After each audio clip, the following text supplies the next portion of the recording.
Thanks, Amanda. It is Friday, and that means we are in our Southern Union State Community College kitchen. Joining us this week from the school is Amanda Powell. Tell us what you do there at Southern Union. Yes, ma'am. I'm an English instructor at Southern Union. I teach English 101 and 102. What do you enjoy about teaching English, especially with the new ones? With the new students, learning more from my students than I thought I normally would, and then being able to teach them things that they didn't know they could do, and to kind of push them to be their best is my favorite part, to see them succeed. You're teaching, but you're learning a lot as well. What are you going to make for us today? So today I'm going to make my absolute favorite chocolate cake recipe.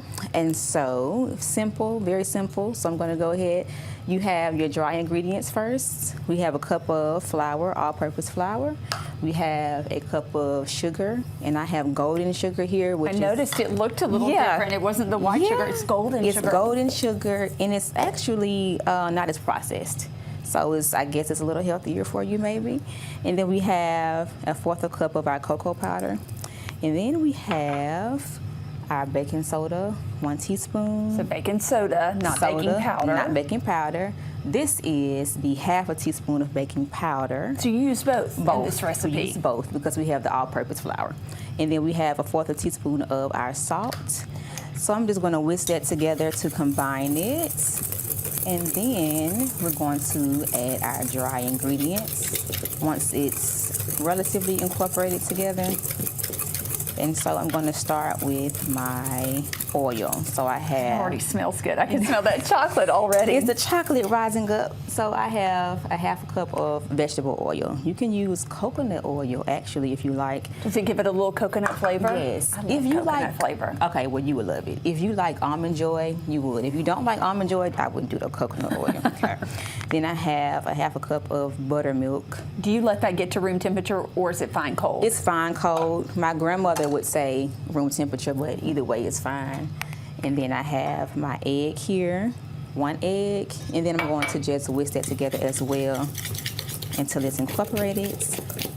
And then the last thing is going to get a little thick here, which is okay. Almost looks like a brownie. It does look like a brownie, and you're going to be surprised in just a second. It's going to look very runny. So the last thing we want to add is our hot water. So we have... So you pulled that out of the microwave? Yes, so you can microwave it. So a half a cup of hot water, and that's going to make it a little soupy. Even once it mixes all the way, it'll be kind of soupy, but that's okay.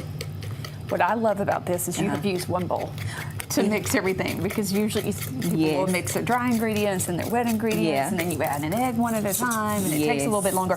This is pretty simple. It really is, and it doesn't take a whole lot of time. So once we get it mixed, we're going to put it in our 8x8 pan, and you don't even have to grease this pan, because I promise it's not going to stick. Nope. You don't have to grease it at all. So we're going to pour it into our pan here. Our oven is already heated for 350, and we're going to let it bake for about 25 minutes until it's really simple. Ready. It is. This would be great for this weekend if you need a last-minute Easter dessert. If you mentioned the almond. Yes. I mean, not the almond, the coconut oil.